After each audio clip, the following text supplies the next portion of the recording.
Welcome to SVG-TV News for Tuesday, February 16, 2021. I am Rochelle Batiste with the details. St. Vincent and the Grenadines has recorded 4 new COVID-19 cases since the last update was provided on Monday evening. 843 cases remain active, with 612 recoveries, and 6 persons with COVID-19 have died. 1,461 cases of COVID-19 have been reported in St. Vincent and the Grenadines since March 2020. Providing a situational report on the number of COVID-19 cases in the country and distribution, Statistical Officer in the Ministry of Health, Maxine Glasgow-Cottle, says the demographics remain the same, with more females contracting the virus than males. The age group with the most positive results is between 25 and 44, and the majority of cases are in the Kingstown district. Glasgow-Cottle said that over the last week there was an increase in cases, which leveled out a decrease up to Monday. On February 9th and 10th, there was a slight increase in the cases recorded.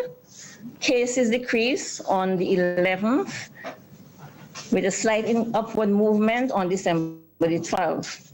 Yesterday, the 15th, a minimal increase was recorded. The slide basically shows you the data of the previous slide so that you can have a better understanding of the emerging trend.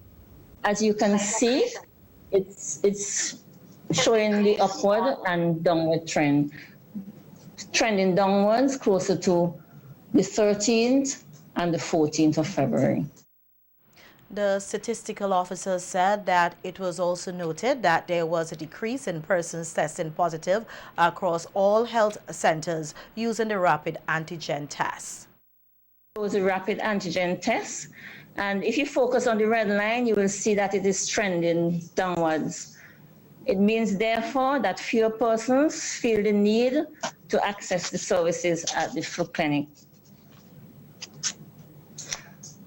This slide is telling you what the positivity rate is. This rate is the percentage of people who test positive out of all the tests done. And again, it is trending downwards.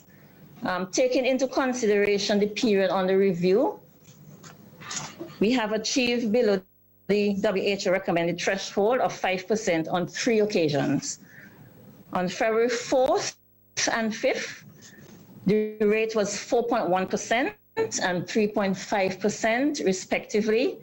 And on February 11th, the rate was 3.8%.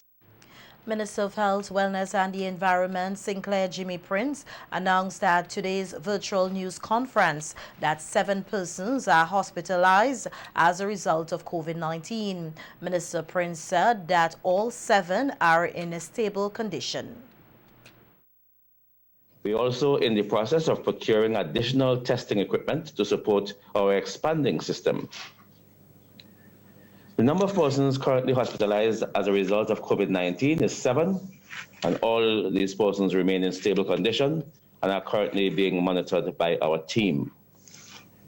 For the last 11 months, we have advised and we have strongly recommended that all of us practice all the precautionary measures. Meanwhile, Minister Prince said SVG is now moving into the next phase of the campaign to fight COVID-19 with the rolling out of the largest ever vaccination program, with the hope of vaccinating at least 70% of the Vincentian population. Minister Prince is confident of meeting this target. As you have mentioned before, vaccination is a significant part of our response against the pandemic, and it complements a host of measures the government has put in place since March last year. Our expanded program for immunization is a service rendered by the community nursing service in all health centers in the country.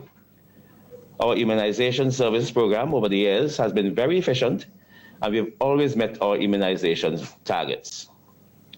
Taking that into consideration, we're confident that with our existing systems, we can administer the COVID-19 vaccine in St. Vincent and the Grenadines. 6 health districts have commenced vaccination, and according to the health minister, more health workers will be hired to roll out the vaccination program on a wider scale. Over the next couple of days, we are going to continue our vaccination campaign at the following facilities: Chateaubriand Smart Hospital, Bookament Polyclinic, Stubbs Polyclinic, Levi Latham Health Complex in Mariacourt, Modern Medical and Diagnostic Center, Port Elizabeth Health Center, and in the Southern Grenadines. As we continue our implementation, we will add more sites. We understand that our healthcare workers are overwhelmed as COVID-19 has challenged even the most robust healthcare systems, and as such, we're currently recruiting additional nurses to support the existing teams. Those additional persons will strengthen our capacity to administer vaccines across the country. They will also help in making contact with the persons awaiting test results at home or in other government-appointed locations. Minister Prince said that 2,000 of the COVID-19 vaccines have been put aside for healthcare workers. The team vaccinated 20 doctors. We have reserved some 2,000 doses for other healthcare workers as they are at the forefront of this pandemic. Of course, we're careful to ensure that the people at the front line and those who are over 65 and who have comorbidities are taken as priorities. The support and readiness from the various target groups has been encouraging, and our team is currently working to vaccinate those persons already registered. 146 persons have been vaccinated thus far, 20 with the Russian Sputnik vaccine and the others with the Covishield AstraZeneca vaccine made in India. Health Promotions Officer Shanika John said that the vaccination campaign started on Sunday and more persons have been coming forward expressing interest to take the vaccine, with the numbers exceeding her expectation. Some frontline workers are among the prioritized list of workers who have already taken the vaccine, which is not mandatory. Soft launch was originally designed to target just 50 persons to allow us to do an assessment in terms of the full implementation of it. However, the uptake of persons willing, volunteered, significantly increased overnight, and so we were able to vaccinate 146 persons and counting.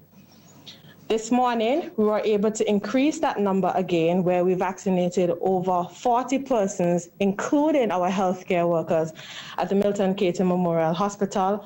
That was led by Dr. Woods. John said at this stage of the vaccination program, it is done by appointments only, and asks that people do not just show up at the health centers to be vaccinated. Persons interested in getting vaccinated can do so by registering with the Ministry of Health. Send us an email at vaccine@gov.vc with your name, age, current address, telephone number, and any other information that you think may be relevant at this time. If you do not have access to an email or you cannot facilitate this via an email, we ask that you visit your nearest health center and indicate your interest and willingness to be vaccinated.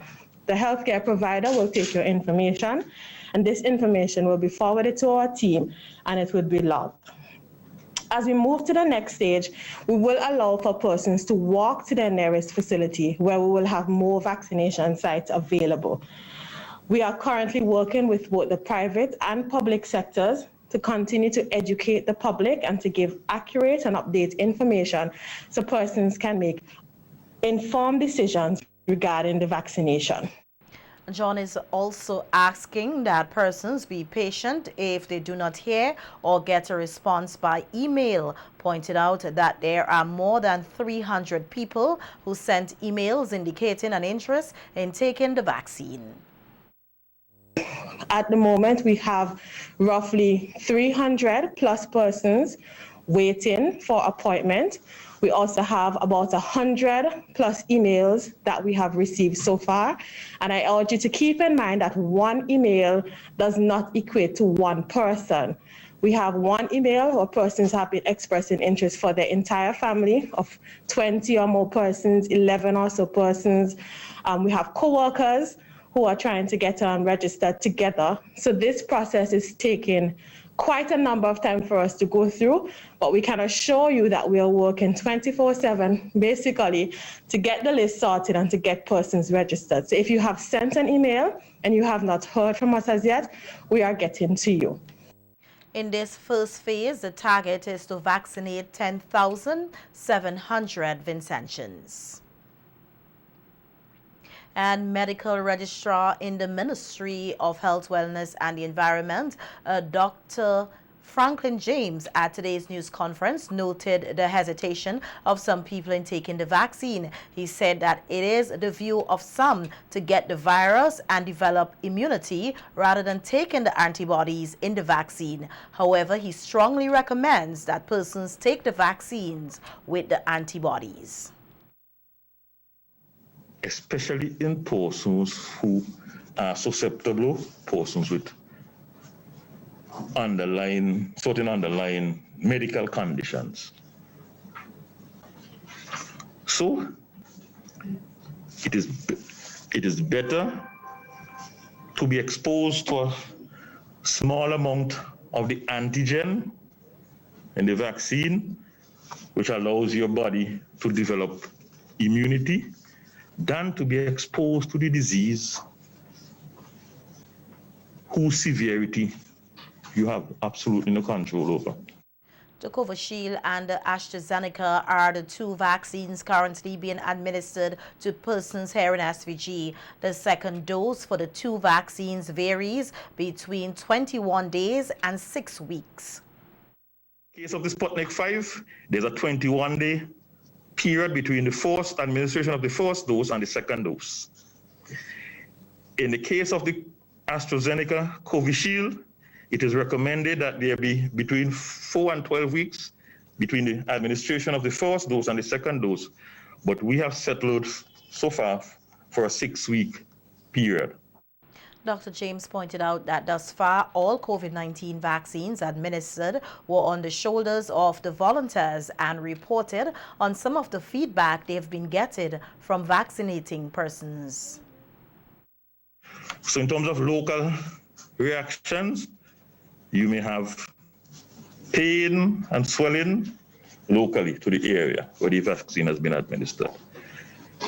Generally, persons may have low-grade fever, chills or shivers, tiredness, and some headache. Now with any substance, with any other substance that is administered or incorporated into our bodies, there may be issues of allergic reaction.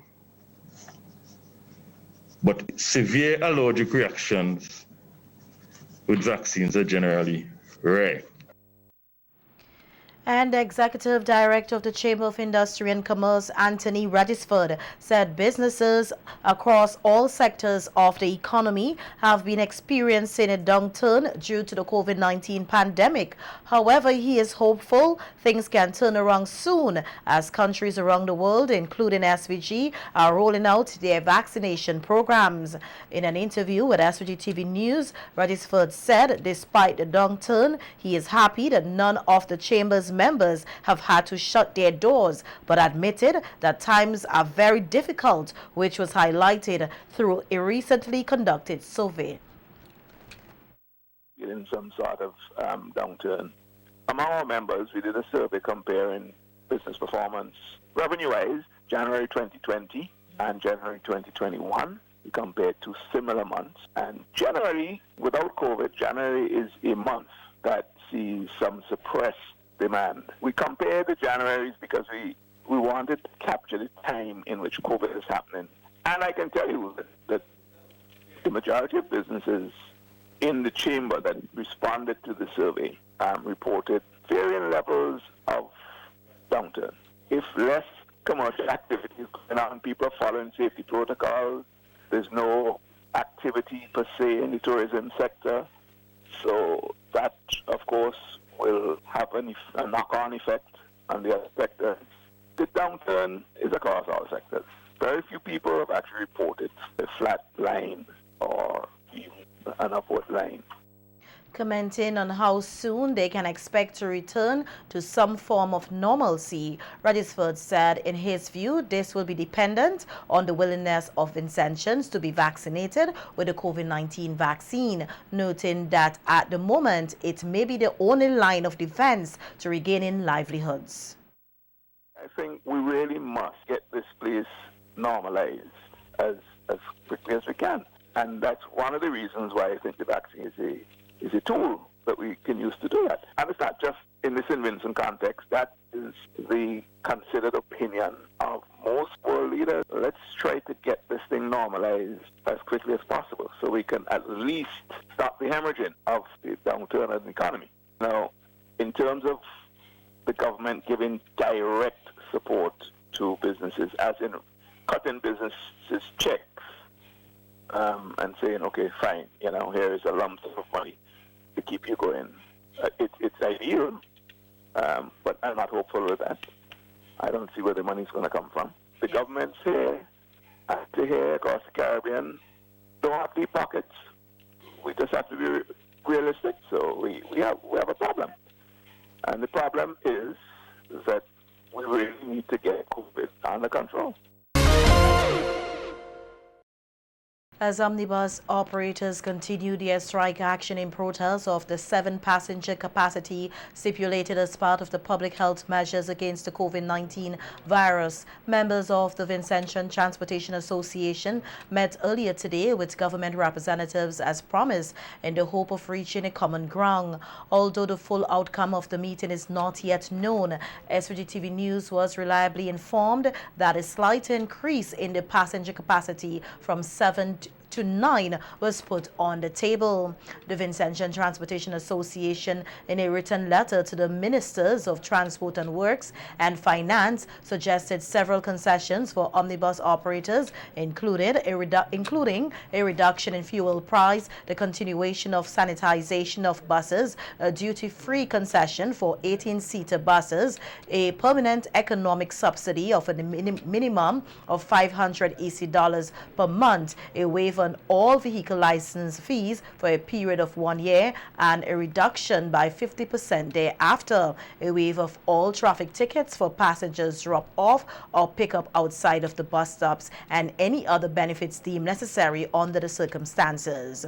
The passenger load of 18-seater buses was reduced to 50% on February 6th and included 7 paying passengers, the driver and conductor. Omnibus operators across St. Vincent and the Grenadines suspended their services, beginning with Georgetown operators on Friday, February 12th, followed by operators across the island on Monday, February 15th. They say the passenger reduction has made it impossible for them to meet their everyday expenses and maintain a livelihood. We will bring you more on this developing story as further information comes to hand. In other news, 22 additional persons have graduated from the Marion House Skills Training Program, which ended in December last year. The individuals have begun to collect their certificates, financial support, and equipment that will help them to start up their own business. There was no graduation ceremony due to the COVID-19 protocols. However, throughout the week, the participants will be making their presentations, after which they are awarded their certificate. Director of the Marion House, Jeannie Oliver, told SVGTV News that she has suggested that graduates come together to start up a business. Some of them get pretty close to $4,000, and this is savings from what they were supposed to have had for their transportation and their lunch. So let us say they were supposed to get 25 EC a day. They got 15 EC a day, and the other 10 EC was kept. And based on the number of days that they would have attended, they receive a check. So that check goes to as a startup for their business. Some of them from 2019 have opened their own business, and we are encouraging them. Those who did, for example, soft furnishing, 2 or 3 of them can get together and they form their own business and they work together. Oliver said that there were more than 10 dropouts for the last program, which is usually for 6 months and done in phases. The 2021 programs start next week, and Oliver said that the programs will have to change a bit due to the pandemic, but she will continue to push to ensure more persons better their lives through skills training. 40 youths. Instead of 30, we start with 40. So we go 10 Monday morning, 10 Monday afternoon, 10 Tuesday morning, 10 Tuesday afternoon. And those who come in the morning on Monday will come in the morning on Thursday. So instead of 4 days a week, they will only come for 2 days. And they will not be doing community service, of course, because of COVID.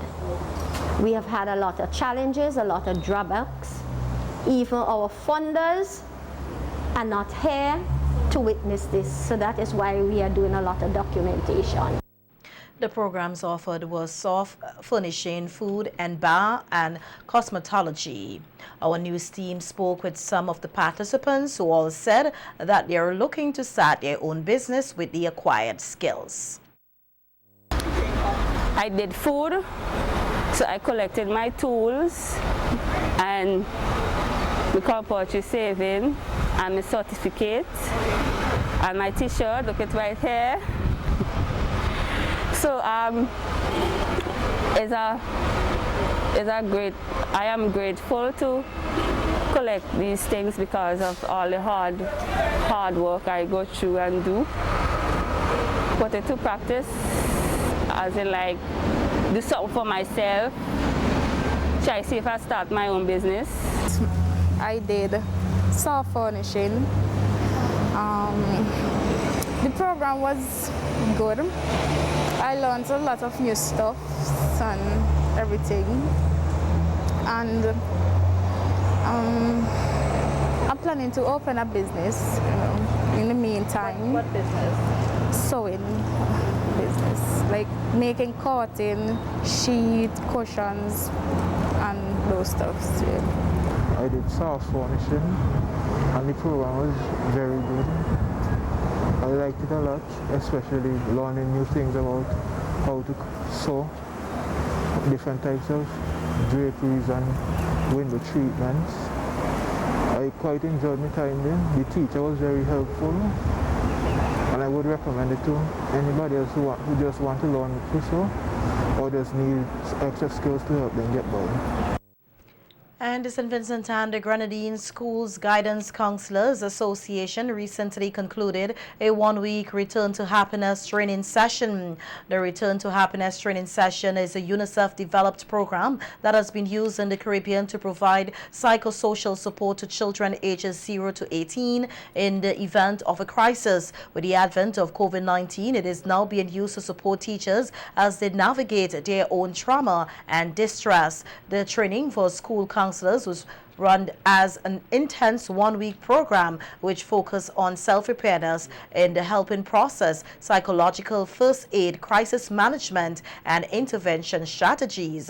President of the association, Charlene Morris, said in these uncertain and disruptive times compounded by the COVID-19 pandemic, it is necessary for counselors to keep their skills sharpened and be prepared to give assistance to the affected and vulnerable. The session was facilitated by Kathleen Jeffers, Director of the Adult Education Unit and Certified Return to Happiness Trainer. There were also presentations from Charlene Morris, President of the Association, on crisis counseling, as well as Joanne Haynes, committee member, who focused on the community resiliency model of crisis intervention strategies. Concerned parents and guardians are advised to contact their children's school counselors for further support and the Student Support Services Division of the Ministry of Education.